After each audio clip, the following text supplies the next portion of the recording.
Hi there. How you doing today? This is Jen, and I'm doing good. I have some information to share with you. I was scrolling through and I found somebody talking about something called valley fever, and they were concerned about it. I think the person was in Arizona. So, out of curiosity, I looked up. I like to find things in Mayo Clinic because that's where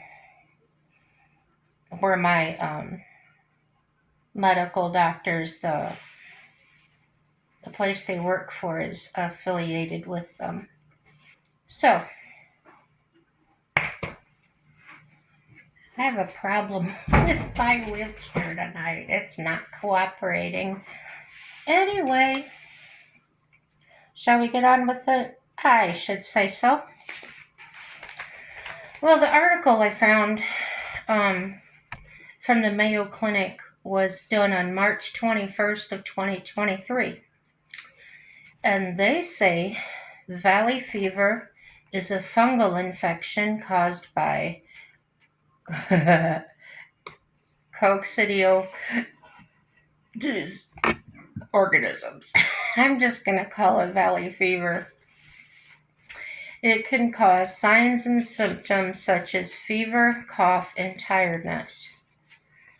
That's so confusing. There's so many people, so many diseases and things that have those symptoms. It's like a standard of how our body reacts to things, just trying to get rid of it. Anyway, the two valley fever fungi species cause valley fever. These fungi are commonly found in soil in specific regions.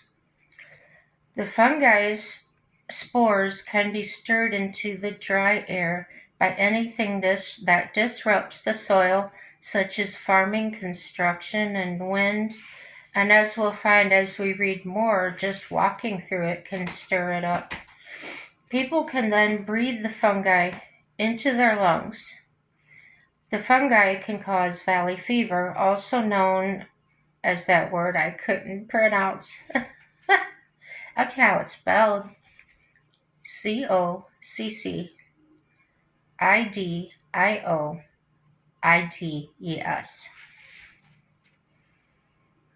And I'm just dumb. I can't read that word.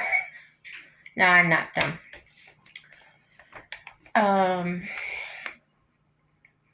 Mild cases of valley fever usually resolve on their own. That's good to know. In more severe cases, of course, we had the lightweight. Now we gotta go with the bad stuff. Here we go. Doctors treat the infection with antifungal medications. Sounds reasonable. Symptoms can range from minor to severe, including fever, cough, tiredness, shortness of breath, headache, chills, and night sweats. That doesn't sound fun. Joint aches and muscle soreness, red spotty rash mainly on lower legs, but sometimes on the chest, arms, and back. That doesn't sound fun either. If you don't become ill or have symptoms from valley fever, you may only find out you've been infected later. You may find out by a positive skin test or blood test, or when small areas of residual infection in the lungs, in parentheses they put nodules. And I'm sure anybody that's had any experience with someone that had a nodule or a cancer or something in the lungs, you would know what that is. It would show up on a routine x-ray. Well, who has routine x-rays? I mean, routine breast exams, routine colonoscopies. I don't know if they do routine x-rays. But anyway, the nodules typically don't cause problems, but they can look like cancer on x-rays. Wow. If you develop symptoms, especially severe ones, the course of the disease is highly variable. It can take months to fully recover. Fatigue and joint aches can last even longer. But what if the person like me has so much arthritis, they have joint aches anyway, and my joints swell pretty big too. I know the symptoms are kind of vague, and but that's what they are according to this paper I'm reading. Um, The disease's severity depends on several factors, including your overall health and the number of fungus spores you inhale.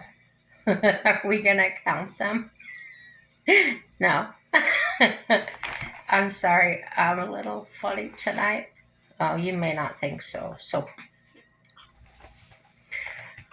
If the initial infection doesn't completely resolve, it may progress to a chronic form of pneumonia. This complication is most common in people with weakened immune systems. Oh man, I'm sorry.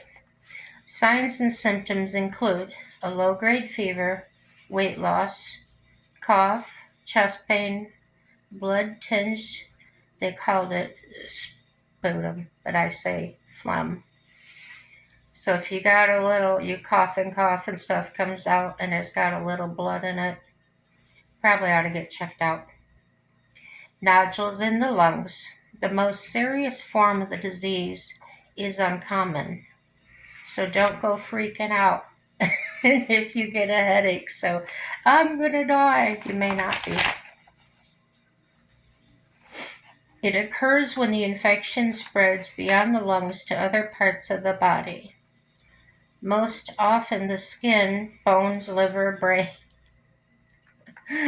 The brain, oh no, kind of like zombies, brains. Oh, never mind. Different subject.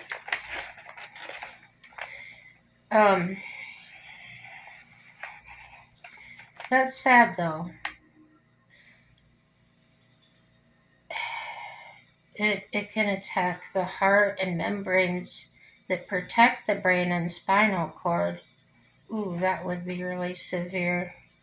Signs and symptoms of the more severe type depend on the body parts included. This is starting to sound pretty serious, you guys. Nodules, ulcers, and skin lesions that are more serious than the rash that sometimes occurs with initial infection. Painful lesions in the skull. Ooh, seriously, in my skull. Spine or other bones. This is nasty. Swollen, painful joints, especially the knees or ankles. Ooh, meningitis, an infection of the membranes and fluids surrounding the brain and spinal cord. Oh my word. It says to seek medical care if you're over 60, have a weakened immune system, are pregnant, or are of Filipino or African heritage, and you develop signs and symptoms. If you live in or have recently traveled to an area where this is common, have symptoms that aren't improving, the fungi live in the soil in parts of Arizona, Nevada, Utah, New Mexico, California, Texas, and Washington. It's named after the San Juan Valley in California. The fungus can also often be found in northern Mexico and Central and South America. The fungus has a complex lifestyle. In the soil, they grow as a mold. with long filaments that break off into airborne spores when the soil is disturbed. So, this is something you couldn't see.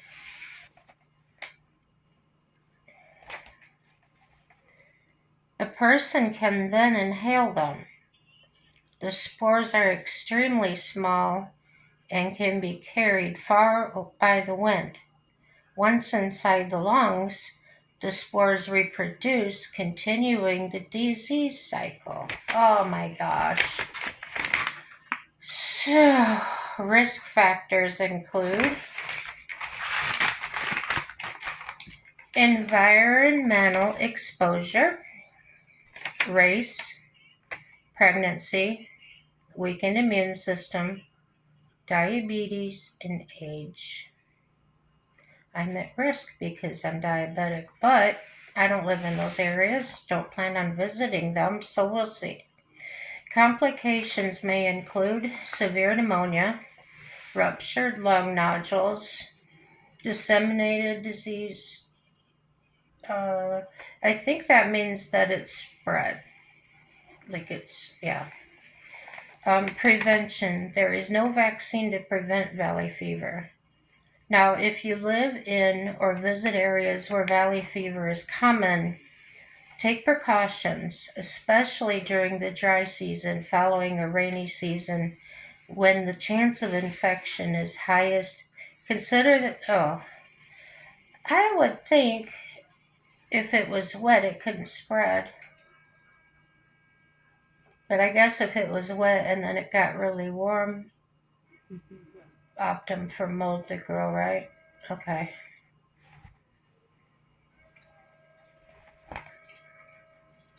Consider these tips. Wear a mask. Avoid very dusty areas such as construction sites. Stay inside during dust storms. Wet the soil before digging in it, or avoid soil if you're at higher risk of infection. Keep doors and windows tightly closed. Clean skin injuries with soap and water. Boy, I think I'd be cleaning myself all the time, injuries or not. I'd be wearing one of those masks, they made us wear when the COVID was alive. We're out there. Okay. Okay. That tells us about human infection. What about our animals? I really started, my cat means a lot to me. What if we were traveling and, oh gosh. And as many of you guys travel, and nomads especially, because Quartzsite's in Arizona, and that's one of the places listed on here. Oh my gosh. So, that tells us about human infection. What about our animals? According to the CDPH, which is the California Department of Public Health, many different kinds of animals can get valley fever, including pets, livestock, and wildlife. In Cali, I call California Cali because I have a girlfriend that her name isn't Callie, but her name is Susan. And I don't know if you guys ever watched Suddenly Susan. I call her Suddenly Susan. And even though her name is Susan, she would often want people to call her. I don't know, you've been out with a girlfriend and some guy asks for their name and they give him a fake name. That's the way she was, but it didn't have to be a guy, anybody. She would just tell him, "Oh, hi, I'm Callie," and it was from California because she loved it out there. But anyway, that's my story, and I'm sticking to it. That's why I say Cali instead of California. I know. Shut up, and get on with it.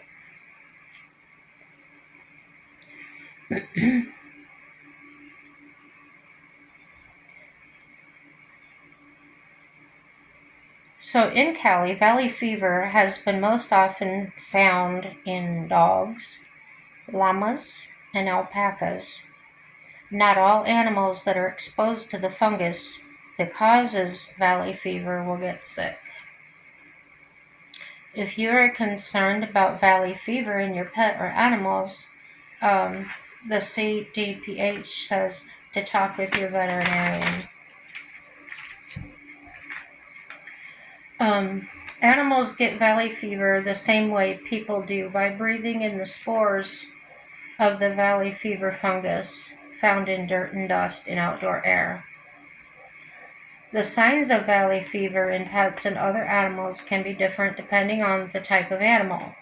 Some may have no or mild illness, while others may have severe disease and may die. Aww. Dogs, respiratory signs. Dry cough that get better on their own or over a few weeks. Dogs may also have a fever, appear tired or inactive, have diarrhea or pneumonia, or may not be interested in food. If it spreads to other parts of the body, some of these symptoms are kind of the same that we would have. So, pain, swelling of joints and limbs, limping or lameness, or difficulty walking, back or neck pain. Neurologic signs including seizures, changes in vision, and loss of muscle control. Oh, that's terrible. Lumps and bumps under the skin, swollen lymph nodes around the jaw, in front of the shoulder blades, or behind the back legs. Skin wounds that drain fluid. Oh, could you imagine? I don't want to.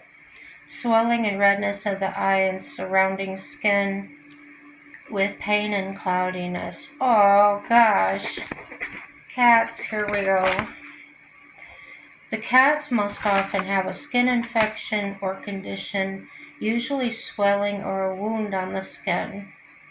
Infected cats also commonly have a fever, decreased appetite, and weight loss.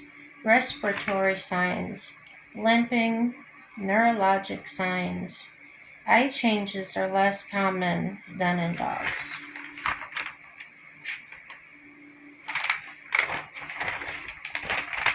Okay, those of you that have livestock, horses, cattle, goats, sheep, can become infected by valley fever, unfortunately. But they usually don't show signs of being sick.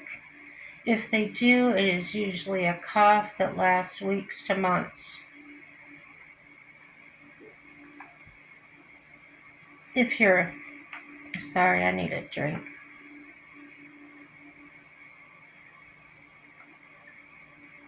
Yes, that's root beer. I'm bad.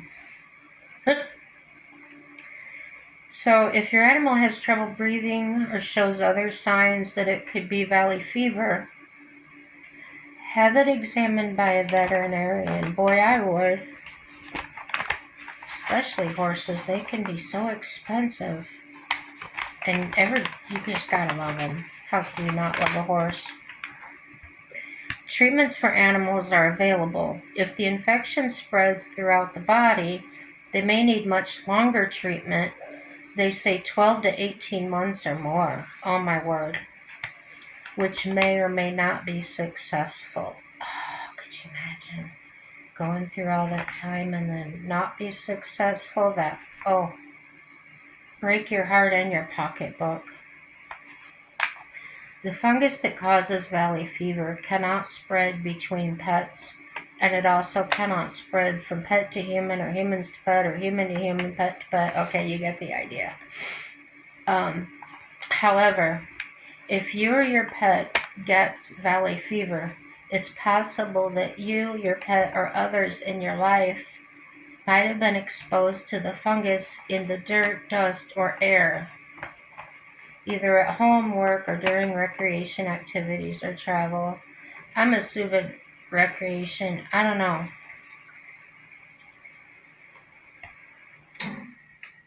Yeah. Watch for signs of illness and see a doctor or veterinarian immediately if anyone becomes sick. keep pets. These are their suggestions, and I don't know if these are real practical or not. Use your judgment, of course. Do what's best for you and your animals. This says to keep pets indoors as much as possible if you live or travel in areas where valley fever rates are high. Here's my thing, and this, come on, you guys, help me out.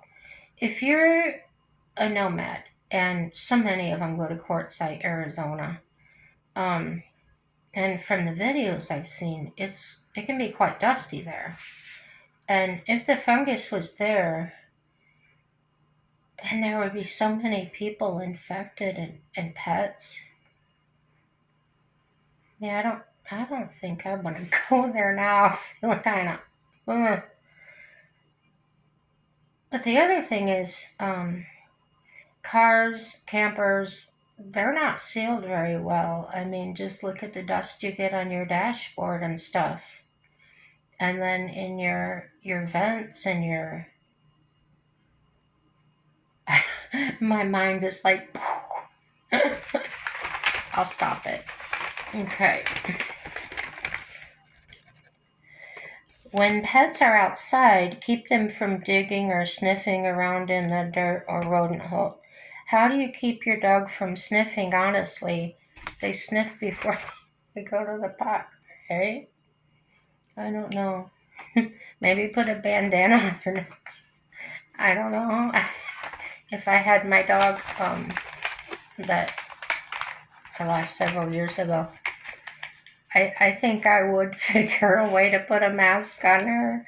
I loved her that much. I'm sure you guys too. You would do anything for your animals. But I don't know. How could you keep them? You could keep them from digging, but how would you keep them from sniffing around? It's like, hold your hand under. I don't know. Because boom, they're down.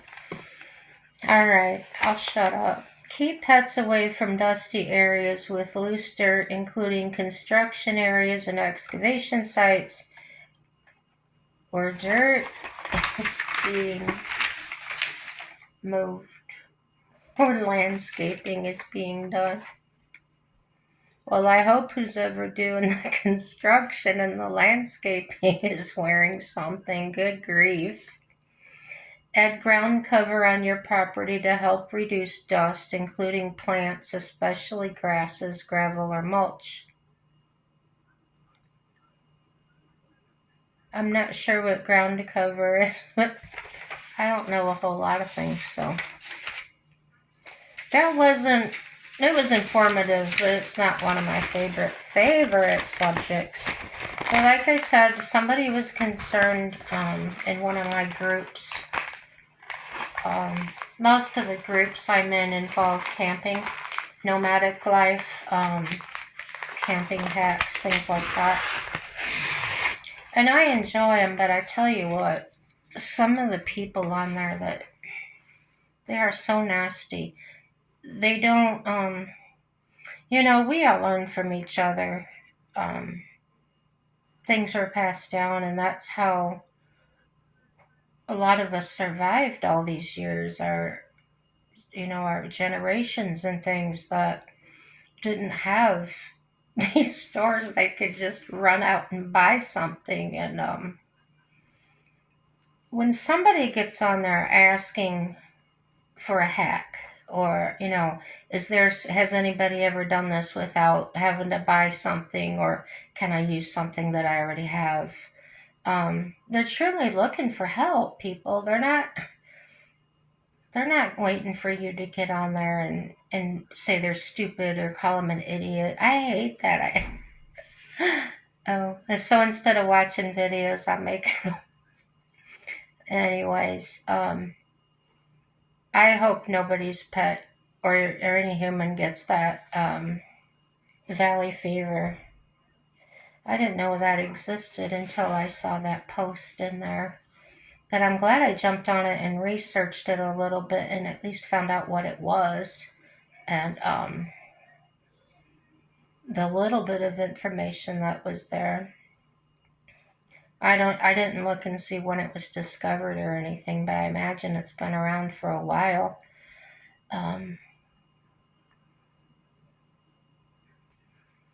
These places it talks about Texas and Utah and that.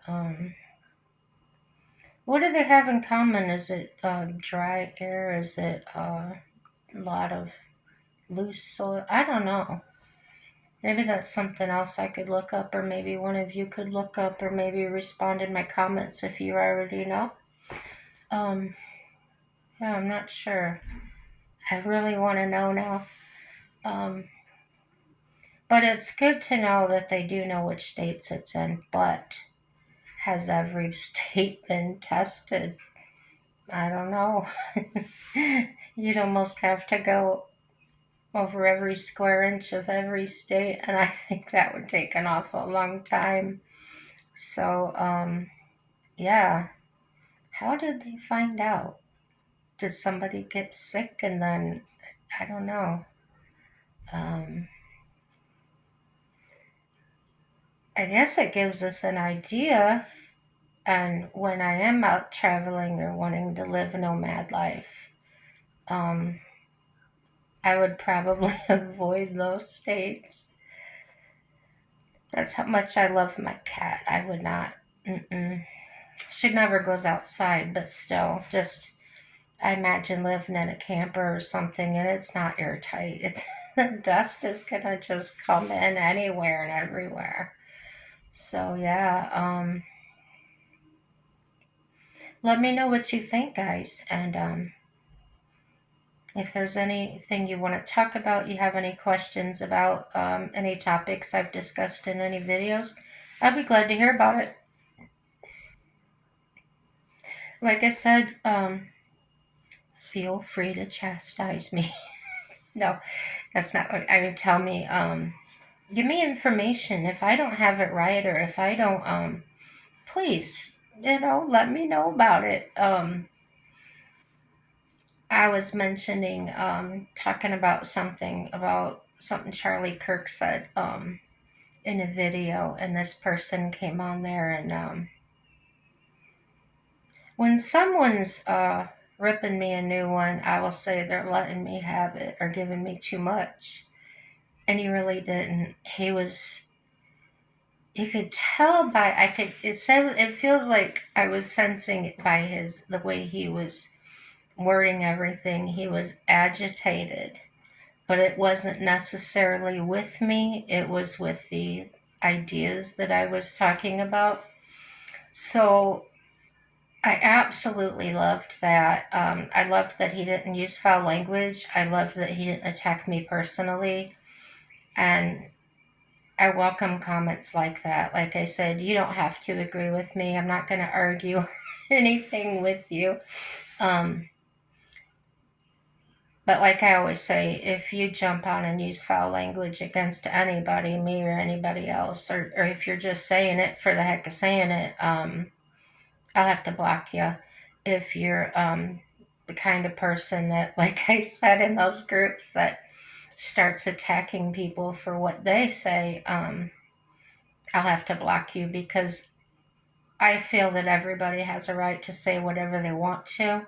Um, but this is my platform, and I just ask that, even though you are allowed to say whatever you want to just not use the foul language. Um, there's a lot of things about me personally that, those words trigger something inside of me that hurts really bad, and I don't want to feel ugly like that. Um, for the same reasons I don't watch rated R movies anymore. My husband put on John Wick last night, and I haven't watched rated R movies for a while, and it really started making me feel sick to my stomach. That was so strange. I wasn't watching it, I was playing on my tablet, but it was on in the background. And the shooting and this, that, and the other, and I thought, why am I feeling like this? I came out, got my glass of milk like I usually do, because because there's a certain medication I take that can upset my stomach. Um, so that's my normal go-to, and it calms it down. And I was fine. I go back in there and I lay back down playing on my tablet, and it's just I start feeling like really crazy feeling, like so uncomfortable, fidgety. And I just said to him, I said, there's nowhere else to go to watch TV. We just have the one TV and it's in the bedroom. And I just said, do you remember me saying I wasn't going to watch R-rated movies anymore? Oh, yeah. And he jumped up and switched it right away. And God bless him. I love him for that. But I felt kind of bad. Like, God, he's got a right to watch whatever he wants to. And I told him, so I said, you didn't have to shut it off. I said, I'll go sit at the table and like I am now and where I do my videos at and play my tablet. He goes, no, I probably shouldn't watch that either before bed. Isn't he a beautiful man? And not just because he agreed with me either, guys, because we have different viewpoints all the time, and we do respect each other's viewpoints. Um, he made a video today, and I was watching it, and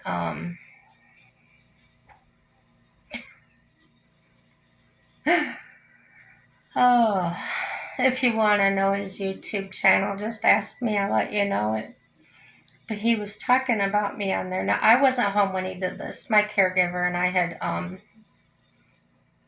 drove to town. I had a couple of doctor's appointments and had to go shopping a little bit for some groceries. And so anyway, he did this while I was gone. And he actually said on there that I straightened him out. that I tell him when he's screwing up, right? Well, I told you guys the truth in an earlier video about that.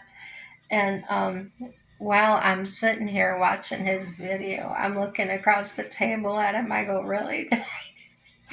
And he says, no. I said, why are you saying that? He goes, I'm trying to get viewers. I said, that's fine, that's fine. People are going to think I was evil. Oh, yeah. We've been together since 2010. And I got sick in 11. That's when I got the cancer. And that man stayed with me. We've been together all this time and never left my side. Mm-mm. And I've never left his either. But it's kind of horrible feeling that I've been sick the whole time we've been together. And it feels so one-sided, like he's always taking care of me, and it's like a double-edged sword, because I'm grateful that there's somebody there, but on the other hand, I consider him and respect him and think he goes to work 40 hours a week. He takes care of me. He does the laundry. He does cooking. And make me cry. Just a unique human being. And then I feel guilty for the whole time we've been together that we haven't been able to do things that couples do. And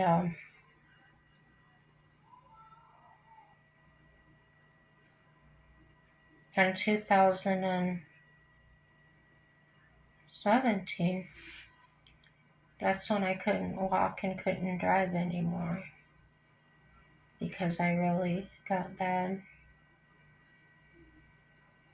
And then we moved up here to North Dakota and found out that my medical doctors in Indiana weren't diagnosing me correctly. So if I had been diagnosed correctly earlier, my relief could have came sooner. Um, but I didn't die. So let me know what you guys think. Would you do that for your spouse? I mean, for better or worse, just if so, how could you handle it? I've got caregivers that come now um, to give him breaks to handle not me, but help me with my personal care and things like that to take the load off of him. And it's not like I need somebody to wash me and things like that. It's more of I have a seat in there, I have handrails in the shower, but it's more like somebody sitting on the toilet seat lid and just being there just in case. And then, because what happens is if I'm in there and I don't take long showers, what happens is my legs get shaken so bad from the muscle weakness that they could just fold up on me and fall straight down. Um, I use a wheelchair in the house because I'm a fall risk. I've mentioned that several times. So,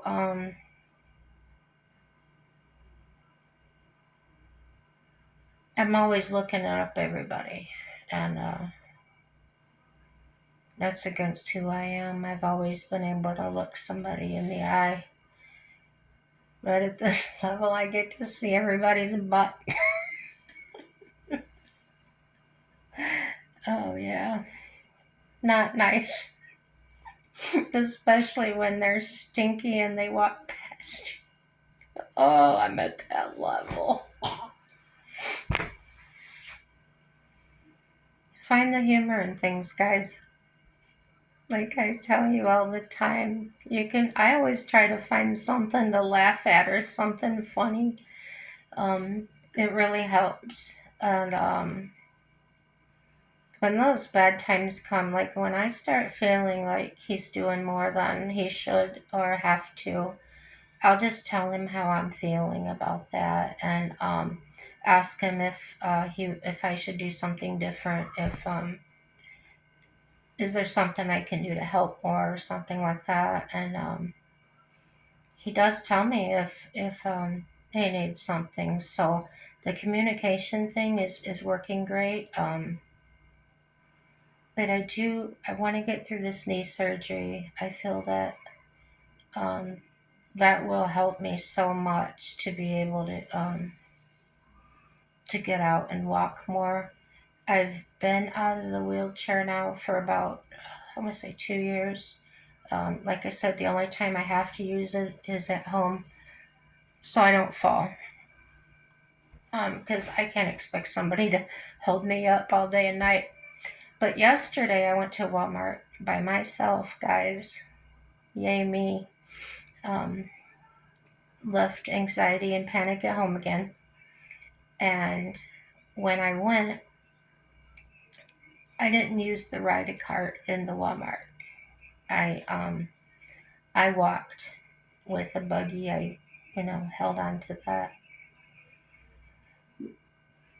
No, I didn't walk the whole store, but I did have to go all the way to the back of the store. The milk and stuff is back there in my store. And I made it all the way to the front, and I checked out myself and walked out to the vehicle, and I was fine. Well, today I had to get up and go to my doctor's appointment. Well, first I had to get my shower. So I get up and I can't walk. My bad knee is like this and it would not straighten out. So I'm planting my foot on the floor and I'm trying to, I stepped forward with my other leg to plan on, stretching this bad leg back to straighten it out, if you can picture this. And as I'm trying to stretch it, it's just staying like this. So I'm laughing. Well, then about that time, my caregiver, no, she didn't come till I was in the shower. My husband got up. He goes, "What are you laughing about?" I go, "I can't move." He said, "What do you mean you can't move? You're standing up." I said, "I can't move. I can't sit down. My leg was locked like that." And then that's my left side, right? Well, on the right side, I need to have a hip replacement. So my left knee was locked and my right hip was locked because from trying to loosen up my knee, my hip decided it was gonna act up. Oh my gosh, you guys, it was so funny. It wasn't funny, but it was funny. I probably looked ridiculous. So here I am. I've got my left hand on my TV stand. It's a heavy duty one, and then I've got my right hand on the bed, which is lower. And that's how I'm holding myself up. And I like start scooting my feet. And I said, "Hey, bring me that walker. I got a new walker. I'm supposed to. I had to get it for the surgery in February." And so he brings me the walker, and you should have seen me trying to use that thing. It was hilarious.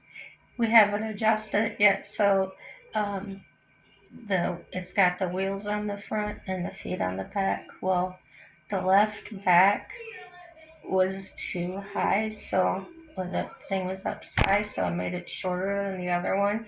So I'm like, walk like that, and I'm trying to keep the weight of the walker, towards the front, so it doesn't keep doing that. I laughed all the way to the restroom. So I got in there, did what I had to do, jumped in the shower. Well, here comes my caregiver while I'm in the shower, right? What does she do? She starts to do dishes. Boom, I'm cold water. I'm pounding on the wall because the kitchen sink is on the other side of the shower. And she wasn't getting the hint. She thought I was tapping my shampoo bottle or something. So made that shower really quick. I hurried up and got rinsed off and came out with the towel and I go, "What the heck are you doing?" She goes, What? I said, "You running water while I was in the shower." And she goes, "Oh, did it get cold?" I said, "Yes, very cold." She goes, "I didn't even think about it." I go, "Yeah, I know, you probably didn't." So yeah, you just gotta find the humor in life, and if you can't find it, make it. Yeah, just make it up. Yeah, so I'm gonna go, guys. Like I said, subscribe here. Don't miss my craziness. Um, like, please give me a like. Let me know you're there. Um, you can dislike too. That's all right. Leave a comment. Share the video. Everything is good, guys. Have a happy day.